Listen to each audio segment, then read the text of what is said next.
Телефони Redmi Note 13 Pro Plus 5G номуш дурози бадай абзори имрӯзаи мо дар бораи ана ҳамин телефонҳай. Ассалому алайкум дӯстони азиз, рӯзи ҳамагитон бахайр бошад. Шумо қаворнорон дар канали Умедҷон Техноблог ва имрӯз бошад хати шумо абзор мегирем телефони Redmi Note 13 Pro Plus 5G бардори азиз ва ма ҳаракат мекунем ки чиста ба забони тоҷикии хумон фикрҳои ва ақидаҳои хумон нисбати телефони нави Redmi Note 13 Pro, телефони нави Redmi фикрҳои хума ба шумо пешниҳод кунам. Албатта чи фикрҳое ки чи гапҳое ки ман гап мезанам именно фикри шахсии хумай ва агар ки шумо ҳам фикр бошед дар комментария фикрҳои дуруст нодуруст гуфта нависед. Агар ки фикрҳои худтон дошта бошед метавонед ки дар комментария бе ягон малол нависед бардор азиз. Ва нафароне ки обуна нестен обуна мешем, чтобы ки обунаи шумо мада мотивация мешавад ва ма бошад барои шумо бу видеои беҳтару хубтар карда рафта мегирем. Хоб бардор азиз, телефони Redmi Note 13 Pro Plus 5G ра аввал анбоксинг мекунем. 1-2-3 рафтем. Хоб бардор азиз, чиқар ки дестен, албатта телефони ки баъд шумо анбоксинг мекунем телефони Redmi Note 13 Pro Plus 5G. Камераи телефон 200 мегапиксел бардор азиз ва телефони ки дар дасти ма 8x56 цвети сиёҳ шуд. Хоб, дальше мерим дар комплектация чӣ дорад. Инҷа чиқар ки дестен бардор азиз, ки агар бишни так документҳои телефон худаш ҳастай ва албатта инҷа бошад чиқоли сиёҳ. Прозрачный сиёҳ. Redmi дар соли 2024 ҳамаи телефонҳои шуда, он ки моделҳои шуда мон дар комплектация чиқоли сиёҳ.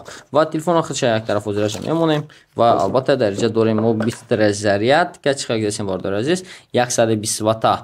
120 ватта бистра зарядка дорад ки телефон дар байни 18-19 дақиқа телефон 100% пур мекунад ва албатта кабели Type-C бистра зарядка. Чиқар ки дестен бардор азиз, характеристикаи асосии дар рӯи телефон исмонагай 200 мегапиксел камераи телефон, стабилизация дорад, оптимистик стабилизация, дисплей гуфтасиз бардор азиз 120 ГГц, AMOLED плюс Full HD плюс.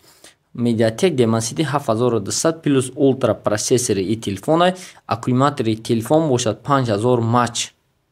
И ещё зарядка 120 ватта.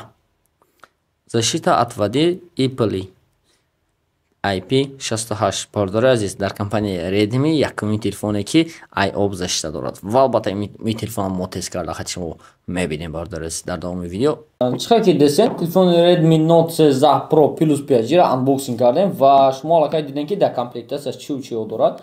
Ва чизи ҳама интересни барои телефонҳо албатта зарядмоне ки телефонҳое ки 120 ватта зарядник дорад дар комплектация ҳамин зарядник мебурад ва зарядник телефона i0 то 100% рӯи маълумотое ки дар сайтҳои худаш дар шабакаҳои иҷтимоии худаш компанияи Redmi пешниҳод кардагай бояд 25 дақиқада i0 то 100% заряд бигирад ва дар байни 15 дақиқа бошад 67% батареяра пур карда метавонад ки дар 15 дақиқа 67%, дар 25 дақиқа бошад 100% бояд телефон i0 ба сада бихезад. Ва масъалаи дизайни телефонро фикри шахсии хума чӣ гуфтанем бардори азиз. Ва чиқар ки дестен телефона экранаш аввалиное ва экранаш аввалиное буданаш яъне ки телефон қимат буданаш худаш нишон медиҳад. Болои и дар рӯи экранаш бошад аллакай пленкаи заводской компанияи Redmi то вақте зада омадагай, умедворам ки дар консам зада рафтан мегирад. Экранаш аввалиное AMOLED экран дорад. Беҳниҳоят хуба экранаш, яъне ки бо болои и экранаш качествоаш AMOLED ай, ишо Full HD плюс ай. Вообще экранаш гап нест. Вақте ки мисол телефон ҷабр гиром мекунем, қайд шумо бу мебинед, худо хоҳад. Ва масъалаи дизайни телефонро агар гап занам, дизайниш телефон пушташ глянсивай, свети цери. Телефони буҷетник буданаш, телефони арзонак буданаша нишон наметиҳад. Албатта дизайнҳое ки дар ин телефон истифода бурдага ҷобаҷашавии размерҳои камераҳош ва экрани телефон қисмати пешаш ва қафош қариб ки мақсад сафпадат кардаи дизайнаш албатта телефони қимат буданаша нишон метиҳад ва нархи намои ин телефонҳо дани момент дар территорияи Россия ва дар бозор бошад дани момент ай $300 зиёд мест. Албатта $300-350 примерно ира агар ба рубл бигардонем, ба рубл примерно нарх намои ин телефонҳо дани момент ай 35,000 рубл боло месад ва агар ки ба сомонӣ гардонем намедонам ба сомонӣ чанд сом мешавад, значит ай 4,500 сомон зиёдтарак мешавад албатта бардор азиз. Ва телефони Redmi Note 13 Pro дани момент дар магазини мо ва дар мо фурӯш ҷаст 8x256 тагаш 8 ба 12 ба 512 гигабайташ мешавад. Нархи телефон дар момент дар магазини мо 35990 рубл дар момент. Агар ки бо нарх навош иваз шунаш мумкин аст, барои ҳамин рақамҳое ки дар рӯи экран дестен рақамно муроҷиат мекунед, оператор ҳамаша шуморо мефаҳмонад.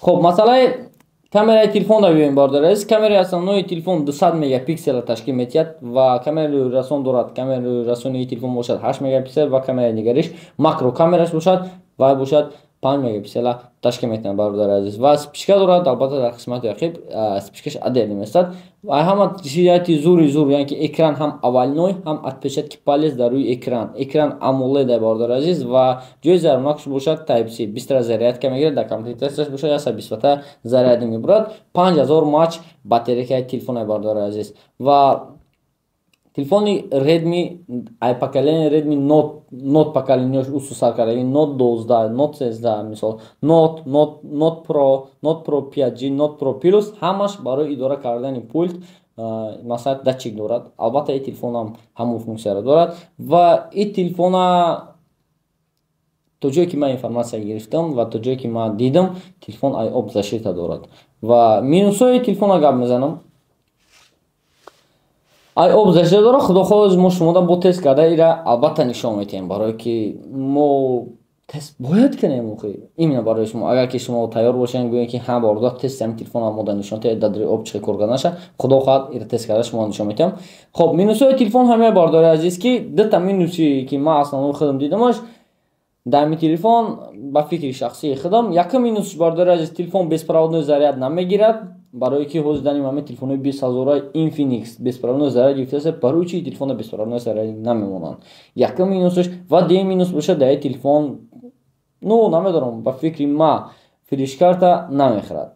Агар флеш-карта хӯрданашам, ну ба фикри як хело мояд минус ёки минус нест, лекин ба фикри шахсии ман ин минус ҳисоб, ба фикри ман минус, барои ки памятш мумкин кам мекунад до ягон флеш-карта истифода барем. Яктеш ва ё флеш-карта ёки бо гуфтам мумкин ки ҷои наушник AUX яки ҷек барои наушники кабели надорад бардори азиз. Ҳамин ду чиз солҳои охирон ҷалака ба фикри ман мода меравад, лекин дар ин момент дар талабот даста бояд ин чизаро мемонд дар телефон. Бо то ҷое ки информация гирифтем, агар ки ҷои наушник дар телефон мемонданд, ин телефон дар об кор намекард. Ба ҳамин хотир ҷои наушник дар телефон гирифтем ва барои об дар кор карданаш возможност шидаст. Хуб, бардор азиз, телефоне ки уҷаракай мо шумода анбоксинг карда буромадем ва характеристикаи асосии телефон мо шумода гуфта буромадам, фикру ақидаи худтона нисбати ана ҳамин телефончак, ана ҳамин чӣ мегӯянд, гангстер мегӯянд, ки мегӯянд короче. Хуб, дӯстони азиз, чӣ хой ки диден? Хуб, дӯстони азиз, аллакай ман фикрҳои шахсии худам нисбати ана ҳамин телефон гап задам. Шумо аллакай анбоксинг шудед, шумо чӣ хеле телефонча маъқул шид, маъқул нашид, фикрҳотон дар комментария нависен ва дар комментария нависен бо ки кадом намуди телефона бо ҳатман шумо дар обзор карда тием. Ба ҳамин хотир комментария ҳар як шуморо хонда мебарам. Худо хоҳад анбоксинг карда ва обзор карда шумода нишон метиҳам. Саломат бошед, то видеои дигар.